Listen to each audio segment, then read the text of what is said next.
Seja muito bem-vindo ao nosso canal Cartola Cartoon Brasil. Eu sou Renato Vargas, administrador aqui do canal. Quero saudar você, meu querido, que tá passando por aqui, procurando dica, análise, escalação, informação, tudo a respeito da rodada número 31 do Campeonato Brasileiro. Tá no lugar certo, meu irmão, então já para por aí. Se você não tiver deixado o like assim que entrou no vídeo, essa é a hora. Te convido solenemente a fazer essa gentileza, a não ser que você tenha o coração tão endurecido, incapaz de dar um like pro professor, pelo amor de Deus, meu querido. Então, deixa o like aí, enquanto a gente roda a nossa vinhetinha.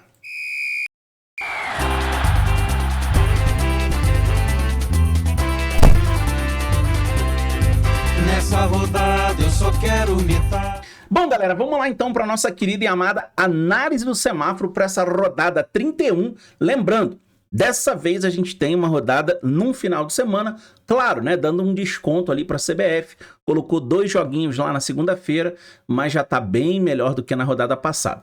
Lembrando, galera, assim, eu falo essas coisas um pouco em tom de brincadeira, né, a CBF, ela não tem absolutamente nada a ver com Cartola, né, ela distribui os jogos do Campeonato Brasileiro da maneira como ela quiser, de acordo com a necessidade dos times, com os interesses econômicos, de imagem, televisão, não sei o quê, e amém, a gente que se vire, tá certo? Então vamos lá.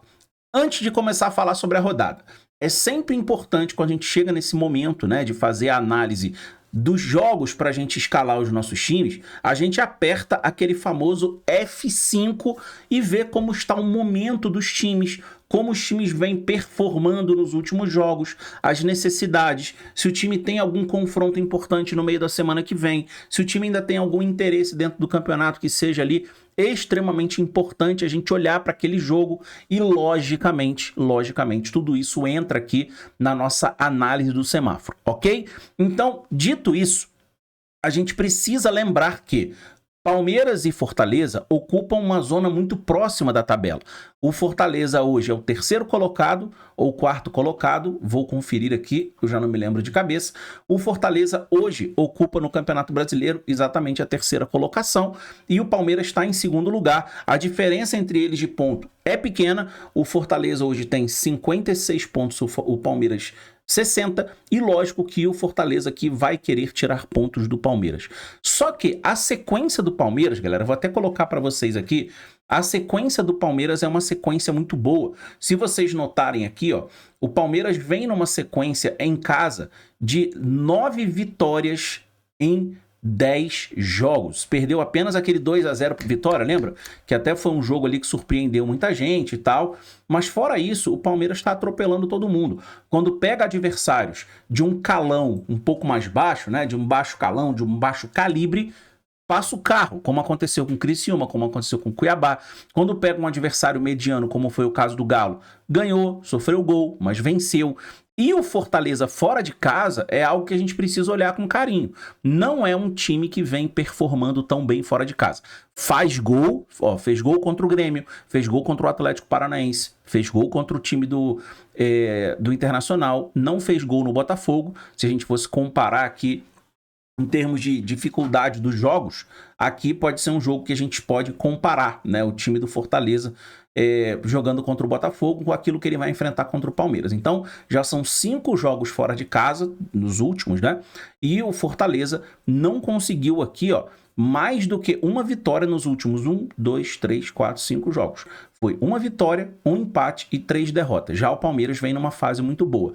Então notem que a gente está aqui fazendo uma análise de favoritismo do time do Palmeiras, muito baseado naquilo que o Palmeiras faz dentro de casa e naquilo que o Fortaleza não faz fora de casa. Então aqui o Palmeiras é favorito. O que a gente precisa tomar cuidado aqui é na análise de SG do Palmeiras. É lógico que um time que está ali lutando contra o outro, né, na zona de classificação da Libertadores, até pelo próprio título, é sempre um risco ele tomar um gol. Mas aqui, Palmeiras muito favorito, inclusive coloquei ali como dica para vocês no mata-mata, nosso querido Fantasy de sobrevivência do Campeonato Brasileiro, cujo link está aqui embaixo se você quiser baixar o aplicativo e faturar aquela grana, tá bem? Segundo jogo é o jogo do Flamengo contra o Juventude. Vamos lembrar aqui o seguinte, o Flamengo mudou de técnico, Felipe Luiz chegou, colocou o time ali numa certa ordem, né? O time ficou 2 jogos sem sofrer gol, e aí veio o jogo contra o Fluminense, que todo mundo achou que o Flamengo ia empurrar o Fluminense ainda mais ladeira abaixo na zona de rebaixamento. E o que aconteceu com o Fluminense? Sapecou o Flamengo 2-0, botou o Flamengo no bolso e o Flamengo amargou ali a sua derrota. Claro que, se a gente for analisar a conjuntura, né, o Flamengo ali com a cabeça fora totalmente do Campeonato Brasileiro, o Flamengo tem chance no Campeonato Brasileiro, tem, mas são chances muito remotas. E aí é claro que o Flamengo tá com a cabeça na Copa do Brasil, não tá tão preocupado assim em vencer o Fluminense para afundar o Fluminense dentro do Campeonato Brasileiro. Mas o Fluminense fez a sua parte, foi lá e venceu. O Flamengo agora vai precisar vencer o Juventude em casa para colocar um pouco ali os pingos nos is, né, diante da torcida e tudo mais. A torcida não gostou, logicamente, né, da derrota do Flamengo para o time do Fluminense, e agora o Juventude vai acabar pagando o pato por isso. Lembrando, o time do Juventude fora de casa é um time que performa muito mal. Quer ver? Vou mostrar aqui para vocês irem acompanhando junto comigo esse momento dos times, tá? Então, se vocês notam aqui, ó, o Flamengo em casa não tá nenhuma maravilha, mas nos últimos 10 jogos, essa derrota pro Fluminense foi apenas a segunda, né? Em 10 jogos, só tinha perdido lá atrás pro próprio Fortaleza. Então o Flamengo vem meio que claudicando ali, né? Vence de 1-0, empata 1-1, vence de 1 gol de diferença, empata. Aí contra o Atlético Goianiense, aqui na era Tite, né? Venceu por 2-0. Agora, o Juventude fora de casa é drama. Drama total. O time só venceu um jogo nos últimos 10. E não fez, assim, nos últimos 3 jogos, não fez gol fora de casa em 2. Sendo que o Flamengo, se a gente aqui está analisando dentro e fora de casa, né? Mas se vocês pegam o Flamengo tanto dentro quanto fora, o Flamengo vem tendo um bom comportamento defensivo. Isso aqui me agrada bastante. Só lembrem o seguinte: a necessidade dos times sempre vai fazer com que essa reta final de campeonato tire vários SGs da gente, até inesperados. Porque é uma questão de necessidade. O Juventude vai tomar um gol do Flamengo, né? Digamos que o Flamengo saia na frente. Vocês acham que o Juventude vai ficar administrando ali para manter o saldo de gol baixo? Galera, não existe isso, tá? Não existe isso. O saldo negativo baixo, né? Cara, o Juventude vai ter que sair para cima do Flamengo. Ah, vai tomar 2, vai tomar 3. Estão nem aí, cara. Os caras estão brigando ali na parte de baixo da tabela. O Juventude não tem o que perder. Então ele vai para cima do Flamengo. Quando eu for falar do Atlético Goianiense contra o Grêmio, é a mesma coisa.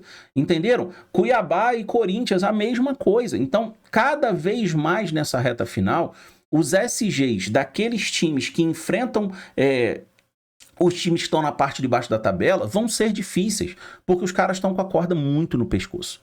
Ok? Então, voltando aqui para a nossa análise, a gente tem aqui um Flamengo favorito, porém um Juventude desesperado. Isso pode facilitar muito a vida do Flamengo, porque o Flamengo certamente aqui pode dar uma sacolada no time do Juventude, mas, ao mesmo tempo, a gente tem que tomar um certo cuidado, que a necessidade do Juventude pode gerar aqui a perda do SG do Flamengo. Porém, para mim, o SG do Flamengo e o SG do Palmeiras são os dois melhores para a gente escalar nessa rodada. Grêmio e Atlético Goianiense. Galera, esse jogo aqui é jogo de favoritismo do Grêmio, tá? Não, mas o Grêmio vai numa fase horrível, perdeu o Grenal, tudo isso aí eu sei. Só que não adianta você olhar para a fase ruim do Grêmio e você esquecer a fase ruim do Atlético Goianiense. Porque por mais que o Grêmio venha fazendo trocação dentro do campeonato, perdeu o último jogo pro Fortaleza, ganhou do Fortaleza, perdeu pro Criciúma, aí perdeu pro Flamengo, aí ganhou do Flamengo, enfim, trocação, vamos ver aqui como é que tá a fase do Grêmio. Fase do Grêmio no campeonato, ó. Ganhou de 3-1 do Fortaleza em casa, perdeu pro Criciúma, vexatório isso aqui, né? Isso aqui eu tô falando em casa, não vou nem levar em consideração o Grenal que perdeu fora de casa, apesar do peso emocional que isso tem. E aí aqui ganhou do Flamengo, perdeu pro Galo, e assim vai, né? É valsa, 2 para lá, 2 para cá, 2 para lá, 2 para cá, 2 para lá, 2 para cá, 2 para lá, 2 para cá. Ganha, perde, tá nesse jeito. Só que o Atlético Goianiense, galera, olha aqui isso aqui. Então, as pessoas me perguntam assim, dá para confiar no Grêmio? Meu irmão, não é questão de confiar no Grêmio. Se você não confiar no Grêmio, quer dizer que você vai estar confiando no Atlético Goianiense. Um time que nos últimos 1, 2, 3, 4, 5, 6, 7, 8 jogos tomou uma sova de gols, marcou pouquíssimos gols, ó, cedeu SG. Nos últimos 5 jogos, ó, 1, 2, 3, 4, 5, cedeu 4 SGs. Entenderam? Inclusive aqui só fez gol no Cruzeiro, que tá uma draga danada, tá bem? Isso aqui ainda não era na era do Diniz, né? Mas tá, não, já era. 24? Já era. Não, não era. Não me lembro. Não, 1º de setembro não era. 24 que é o ano, né? Então, galera, não dá pra gente olhar pro Grêmio e dizer assim, não vou confiar no Grêmio, não. Tem que confiar no Grêmio por conta do adversário, ok? Então aqui, Grêmio mais um favorito importante pra gente ficar de olho. Cristaldo, Bright White, tudo isso aí entra na nossa conta. Bragantino e Botafogo. Esse jogo aqui, galera, é de favoritismo do Botafogo, porém a gente precisa analisar aqui que time o Botafogo vai colocar em campo. Entenderam? Porque se o Botafogo for titular, for jogar com Igor Jesus, Luiz Henrique, Vitinho, cara, aí dá pra gente confiar no Botafogo, dá até pra escalar esses caras. Agora, se o Botafogo estiver pensando no jogo da volta contra o Peñarol, aí a gente vai ter ali um certo problema para usar o time do Botafogo. Não dá pra gente ter nenhuma certeza. Ah, não, o Botafogo com certeza vai poupar porque já venceu de 5-0. Galera, não é bem por aí. Ah, não, com certeza o time vai titular porque já venceu de 5-0. Não tem como saber.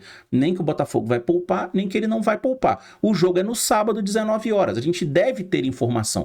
O mercado fecha ali 4h29, o jogo é 7 horas. A gente deve ter uma boa ideia sobre que time o Botafogo vai colocar em campo. Entendeu? Então, o fato do Botafogo ter metido 5-0 no Peñarol em casa não quer dizer nem que ele vai poupar, nem que ele não vai, tá? O time tá numa semifinal de Libertadores, galera. Então, não dá pro time ficar brincando, ok? Então, se o Botafogo poupar, a gente vai entender e não vai escalar jogadores do Botafogo, pelo menos eu não vou. Se o time for com força máxima, aí eu vou tentar explorar. Beleza? Daqui pra cima, galera, é só Deus me livre, tá? Já vou logo avisando a vocês. Daqui pra cima é um jogador ou outro ali, dos times que a gente tem ali um pouquinho mais de padrão, de confiança, de jogadores que têm média básica, tá certo? São Paulo e Criciúma. Aqui, galera, é um jogo de briga de foice. O Criciúma precisa muito aqui somar pontos. O São Paulo está naquele momento ali dentro do campeonato que o time não tem aquela aspiração espetacular por estar lá no G4, porque a gente pode ter até 8 vagas para Libertadores dentro do Campeonato Brasileiro. Hoje o São Paulo ocupa a 5ª posição, tem o Internacional ali na cola, mas o São Paulo, galera, não tem jogado de forma relapsa, né? O São Paulo tem jogado de forma dedicada aos seus jogos. E enfrenta um time do Criciúma que pode sim oferecer risco para esse time do São Paulo, dada a necessidade do Criciúma. Lembrando que o time do Criciúma aqui, o retrospecto do Criciúma em casa, vou mostrar aqui para vocês, é um retrospecto que nos últimos jogos tem sido muito bom. Vou mostrar aqui para vocês. Ó. Time do Criciúma em casa. Ganhou do Atlético Goianiense, empatou com o Atlético Paranaense, ganhou do Bragantino, que perdeu para o Grêmio. Então notem que o retrospecto recente do Criciúma em casa é um retrospecto muito bom. Já o São Paulo é um pouco mais delicada a situação do São Paulo fora de casa, ok? Fez aqui até um bom jogo contra o Cuiabá, mas acabou perdendo. O Cuiabá é um time esquizofrênico, inclusive nesse momento está jogando com o Vasco, enquanto eu gravo esse vídeo. E aqui, São Paulo ganhou do Cruzeiro, enfim. Então, o São Paulo aqui, para mim, é um time que eu não consigo confiar. Eu só escalaria jogadores do São Paulo aqui se fosse um jogo, assim, óbvio do São Paulo ganhar. Beleza? Então, vamos seguir em frente aqui, falar de Galo e Internacional. Galão da Massa, que me deu uma das maiores alegrias dessa semana. Ver o Galo ali, cara, atropelando o River Plate, meu irmão. Que alegria que eu senti. Mesma coisa do Botafogo atropelando o Peñarol. Parecia que era meu time jogando, cara. Cada gol do Galo eu vibrava. É muito bom ver time brasileiro batendo em Uruguai, em Argentina, em Paraguai. Qualquer time. Até o Flamengo. Quando maceta esses times de fora, eu fico feliz. Por quê? Porque é o nosso futebol, meu irmão. É o nosso futebol. E o Galo macetou o time do River Plate. Sapeca Yaya, botou no bolso e, com muito mérito, deve ser finalista da Copa Libertadores junto com o Botafogo, vai enfrentar o Internacional. Só que aqui, galera, é o seguinte, eu acho muito difícil o Galo não ir com time reserva, tá? E com isso o Internacional ganha muita força, porque o Internacional, se a gente for pegar só a tabela do retorno do campeonato, o Internacional é um dos líderes do retorno. Do Internacional junto com o Palmeiras. Então, a gente tem o Internacional vivendo um momento de muita força dentro do campeonato. Então, aqui, para aquela galera que está precisando diferenciar, tirar ponto, buscar jogadores ali que a galera talvez não esteja olhando tanto, aqui os jogadores do Internacional podem servir muito para isso, ok? Só não confio tanto na linha defensiva. Vasco e Bahia, o Vasco nesse exato momento está jogando contra o Cuiabá e o Vasco, galera, tá numa situação periclitante dentro do campeonato. Por quê? Porque o fato do Vasco estar nesse momento com 40 pontos na 10ª colocação não é garantia nenhuma de que o Vasco, que acabou de fazer 1-0, enquanto eu falava com vocês aqui, foi gol do Vasco, né? É curioso esse detalhe aqui, né? O Vasco está aqui na 10ª colocação, ok? E essa colocação aqui, já contando com essa vitória do Vasco, tá? Então o Vasco está ali com 40 pontos, olha para a zona de rebaixamento assim, com uma certa prudência, mas o Vasco não tem time para ser rebaixado, não acredito que isso aconteça, ok? Já o time do Bahia tem condição de brigar mais em cima. Inclusive o Rogério Ceni já falou isso. Qual é o problema? O time do Bahia não tem jogado para isso. O time do Bahia tem derrapado demais. Os últimos resultados do Bahia não foram bons. Então esse jogo para mim é um jogo de muito equilíbrio, tá bem? Acho até que deve ser um jogo mais aberto do que está sendo o Vasco e Cuiabá. Eu vi o primeiro tempo inteiro, porque o Bahia deve sair um pouco mais pro jogo. Então acho que aqui o Vasco faz gol e acho que o Bahia faz gol. Quem quiser explorar isso aí, tá bem explorado. Outro jogo dos desesperados é Vitória e Fluminense. Aqui, galera, não tem jeito. Quem quiser explorar esse jogo aqui, é explorar a linha ofensiva. Explorar Arias, Cano, que voltou a fazer gol, explorar Mateuzinho. Aqui cabe. Cabe perfeitamente, tá bem? Então, deixo como recomendação para vocês aqui, para quem quiser mexer com esse jogo, para mim aqui é escalar jogadores do meio para frente de Vitória e Fluminense. Lembrando, Vitória e Fluminense estão brigando para não cair. Fluminense vive uma fase muito boa, como vocês mesmos estão vendo ali nas bolinhas, né? Fluminense vem de 3 vitórias seguidas, o time tá bem encaixado nesse momento, tá com o Cano voltando, o Arias continua muito bem. O Vitória não tem jogado para ser rebaixado. Quem vê os jogos do Vitória é diferente, por exemplo, dos jogos do Atlético Paranaense, os jogos do Bragantino, que você vê o time parece que perdeu o gás. Sabe aquela bola que você esvazia? O time do Atlético Paranaense aconteceu, o time murchou. O time do Vitória não é assim, nem o time do Fluminense. Então o jogo aqui, nenhum dos dois pode perder, dá para explorar ofensivamente esse jogo. Cuiabá e Corinthians, mesma coisa. Qual é o problema desse jogo? O Cuiabá é um time esquizofrênico, time doido. Você não sabe o que esperar. É igual o bumbum de neném. Qualquer coisa pode vir de lá, em qualquer momento. Então aqui você faz uma análise. Não, o time do Cuiabá tem esse comportamento. Aí começa o jogo, o comportamento é outro. Não, o time do Cuiabá é um time que marca alto e sempre faz gol em casa. Aí você vai, começou o jogo. Eles estão fazendo marcação com linha baixa, a saída posicional ali, e não faz gol. É um time doido, time doido. O time do Cuiabá é time de doido, doido de pedra. Então eu não mexo com esse time do Cuiabá. Ah, mas não vale a pena que o Garro? Pela média básica vale, com certeza. Mas não espere que o Corinthians seja cachapante, macete aqui o Cuiabá. Até porque o Corinthians joga hoje em casa com o Racing. Nem sei como é que vai ser esse jogo. O jogo é daqui a pouco. Beleza? Então cuidado com as expectativas aqui em cima do Corinthians. E finalizando, galera, aqui é uma vaia. Vai comigo, vai aí. Corinthians. Falei do Corinthians. Agora eu vou falar de... Corinthians tá legal em casa. Quero falar de Atlético Paranaense e Cruzeiro. 2 times que estão merecendo sonoras vaias. Pela maneira como tem se comportado, por ter perdido totalmente o padrão de jogo. No caso do Atlético Paranaense, para mim hoje, o pior time do campeonato. Né? Assim, escolhe um time que você não quer nem ver pela frente. É o Atlético Paranaense. Um time horroroso. Horroroso, não é fraco. É horroroso, é ruim, é muito ruim o time do Atlético Paranaense. Ele está jogando muito mal. E o time do Cruzeiro nas mãos do Diniz tá naquela fase da adaptação. O time não se adaptou ao sistema, o time ainda se confunde, ainda dá aqueles bugs no sistema, né? Saiu o Seabra e entrou o Diniz. Como é que joga? Dá um bug e o time não sabe jogar. O time ainda não aprendeu a jogar com o Diniz e com isso os resultados não estão vindo, ok? Então aqui eu particularmente não gosto nem de chegar perto desse confronto. Ficou claro isso aqui, galera? Então vamos seguir em frente aqui para as nossas dicas por posição. Fiz uma análise do semáforo longa, propositalmente, porque é necessário que a gente analise os times com carinho, tá bem? Agora vamos para as nossas dicas por posição. Aqui eu passo um pouco mais rápido, porque a gente já tá ali no meio pro final do campeonato, né? Então tá todo mundo já mais encaixado dentro do Campeonato Brasileiro. Não preciso ficar dando grandes explicações. Para mim, as 3 melhores linhas defensivas: Botafogo, Flamengo e Palmeiras. Para mim, lógico, são os 3 melhores goleiros para quem não quiser correr risco, tá bem? Quem quiser ali escalar um goleiro um pouco mais ousado, mais abusado, podem usar, por exemplo, o Léo Jardim, se vocês quiserem, mas eu acho um pouco arriscado, tá bom? Laterais. Eu não estou muito animado aí com laterais nessa rodada, tá, galera? Não tô. Se o Ayrton Lucas fosse pro jogo, se o Vitinho fosse pro jogo, se a gente tivesse disponível ali o Vanderlan, aí tudo bem. Agora, eu não me animo com o Alexandro, não me animo com o fato do Vitinho poder não ir pro jogo, aí eu fico mais ressabiado e dou a sugestão para vocês de que, se vocês quiserem ir no 3-4-3, cabe de boa, tá? Mas vejo com bons olhos esses laterais aqui. Se eu tivesse que ir com laterais, essa turma aqui cabe, tá? O William tá com uma média básica muito boa, o Wesley também costuma ter sua média básica, tá jogando bem solto lá na frente, enfim.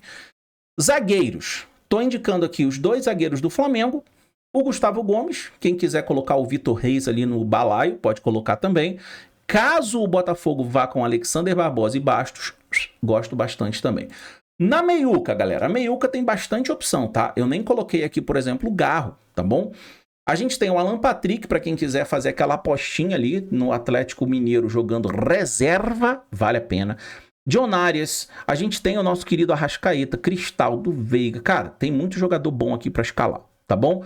Gosto muito. Inclusive, esses 4 últimos aqui, ó, para mim, é o melhor quarteto de meio campo da rodada, tá? Temos aqui os atacantes. Galera, ó, finge que não tá vendo o Gabigol ali, tá? Finge que não tá vendo o Gabigol. Eu coloquei ele ali, cara, só porque tinha que ter alguém ali no ataque do Flamengo enfrentando Juventude, entendeu? No Maracanã. Para de olhar. Finge que não tá vendo o Gabigol ali, tá? Eu coloquei ele ali só porque, assim, sabe aquela análise de inclusão? Tem que ter alguém do Flamengo ali, eu botei o Gabigol, tá? Tu não viu. Não olha pra cima. Bright White aqui, olha pra cima. Bright White, aqui, ó, Bright White. Vou até abrir aqui, ó. Bright White, isso, o Gabigol some. Bright White não tem sido regular, mas tem sido participativo ofensivamente, tem dado as suas brocadinhas contra o Atlético Goianiense, que toma sacolada de geral, não tem como deixar ele de fora, tá? Estevão, não olha pro Gabigol. Estevão aqui é um outro cara que tá surpreendendo todo mundo. Pra mim, revelação do campeonato, não tem pra onde correr, tem que estar no time. Aí tem que ter uma terceira vaga ali. Terceira vaga, não olha pro Gabigol. Se você quiser colocar o Gabigol, pode colocar. Eu tô tampando o rosto dele aqui, tá? Se você quiser colocar o Gabigol, pode colocar. Não acho que seja uma má escolha. Mas ele está fazendo por onde? Não. Aqui o Gabigol representa um atacante do Flamengo. Se você quiser ir com Plata, vá com Plata. Mas o Gabigol aqui, pra mim, tirando brincadeira, né? É um jogador que representa ofensivamente o Flamengo e, logicamente, o Flamengo fazendo gol, ele pode participar. Luiz Henrique e Verratti fecham aqui as minhas opções, mas aqui tem que tomar bastante cuidado. Vai depender muito de como o Botafogo vai para esse jogo. Vai depender muito aqui também do quanto o jogo entre Vasco e Bahia vai ser um jogo aberto, tá certo? Seguindo em frente aqui, galera, vamos falar do nosso querido e glorioso mata-mata, galera. Um mata-mata, para quem sabe, é um fantasy game de sobrevivência do Campeonato Brasileiro. Então, você que domina o Campeonato Brasileiro, você que conhece os times do Campeonato Brasileiro, você que já sabe ali fazer aquela análise apurada do Campeonato Brasileiro, inclusive eu ajudo muito vocês aqui com isso. Cara, o Mata-Mata é um aplicativo que tem que estar na home do seu telefone. Sabe o que é home? Quando você aperta aquele botão home assim, ó, aparece só os principais aplicativos. O Mata-Mata tem que estar lá. Por quê? Se você quer ampliar os seus horizontes de lucro com futebol, você tem que ter um mata-mata, não dá para você ficar só no Cartola. Um mata-mata, você vai baixar o aplicativo, usando esse QR Code que está aqui do meu lado, você vai usar esse aplicativo para fazer as suas entradas nas ligas. Quanto mais entrada você fizer, mais lucro você tende a ter e mais chances você tem de ganhar. Inclusive, para quem entra no mata-mata pela primeira vez, acabei de entrar, você tem essa liga aqui, ó, para iniciantes, tá bem? Em que você... Não, essa aqui não é de iniciante não, mas tem uma liga de iniciante que você vai entrar, que você vai conseguir ali ver como funciona sem você gastar nada e ainda concorrendo a prêmios. Professor, mas eu não gosto só do Campeonato Brasileiro. Meu irmão, tá aqui, ó, Premier League. Tá aqui, ó, La Liga. Inclusive, esse final de semana tem Barcelona e Real Madrid. E Campeonato Brasileiro, tá bom? Então, faz o download do aplicativo. Tem aqui na descrição do vídeo, tem também aqui no primeiro comentário fixado. Já disse para vocês, repito, vale muito a pena. Beleza? Seguindo aqui, galera, vou falar para vocês sobre a prévia do meu time para essa rodada. Meu time, por enquanto, está montado no 3-4-3. Pode ser que eu mude, com toda certeza, a depender das notícias que a gente vai ter. Então, por enquanto, meu time está montado com John Vitton, com Abelão, que não é o Abel Braga, né? O Abel Ferreira. Pode ser aqui ainda que eu mude, tá? Para o Felipe Luiz, mas por enquanto eu estou com o Abel. A dupla de zaga do Flamengo, Rafael Veiga, Arrascaeta, Arias e Cristaldo, Verratti da Massa, Bright White e Estevão, meu capitão. O Verratti aqui não tem vaga cativa, tá? Pode ser que eu coloque aqui um atacante do Botafogo, mas tudo vai depender das notícias do Botafogo. Então, se você tá vendo esse vídeo aí durante o sábado, ou durante o sábado a live já vai estar aqui no ar no canal. Se você tá vendo esse vídeo durante a sexta-feira, 5 horas da tarde de sexta-feira tem a minha live, cara. E você vai curtir a minha live junto comigo. A gente vai bater aquele papo, tirar as dúvidas de vocês e etc. No meu Instagram, eu já estou com a minha caixinha de perguntas lá aberta. E ela vai ficar aberta direto até sábado, né? Eu emendo uma na outra e a gente vai na resenha, na resenha, na resenha, na resenha. @cartolacartumbr. Tem aqui também na descrição do vídeo, beleza? Espero vocês lá no Instagram. Tamo junto, Deus abençoe.